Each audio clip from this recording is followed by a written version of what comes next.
Finally, we can perform the connection analysis. We click on the Check tab and choose the Calculate command. Now the software applies the loads to every component of the connection through the iterative process.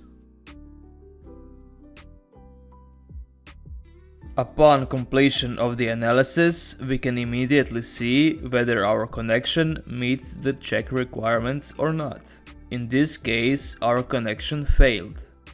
The components of the model are colored in gray, green, orange or red, depending on the percentage of their utilization. On the left side, we can see the summary of the analysis results. The options in the toolbar refer to the different types of result display. We also have displays of stresses, plastic deformation, tensile forces in bolts, mesh display, and deformed model display. We see the maximum stresses in the web of the column, on the end plate, and on the lower part of the beam. On the right side, the results related to each individual component are displayed. The Analysis tab tells us what percentage of the given load is applied to the connection. The Plates tab shows the stress distribution for each individual plate in the connection. The table shows the results of the corresponding maximum stresses and deformations.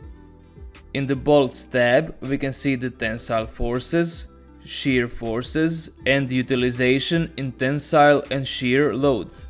Here we can see the status for each bolt and the option for expanding the results.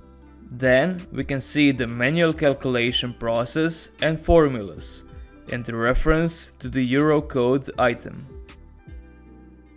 At the end, there is a table with tensile and shear resistance and resistance to the bolt penetration. In the graphic below, we can see the plate on which the selected bolt is located. Now we go to the Welds tab.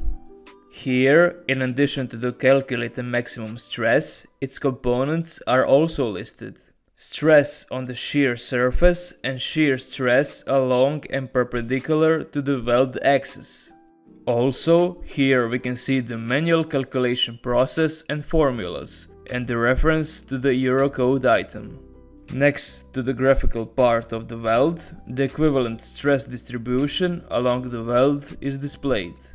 The component that we want further to inspect can be clicked on the model itself.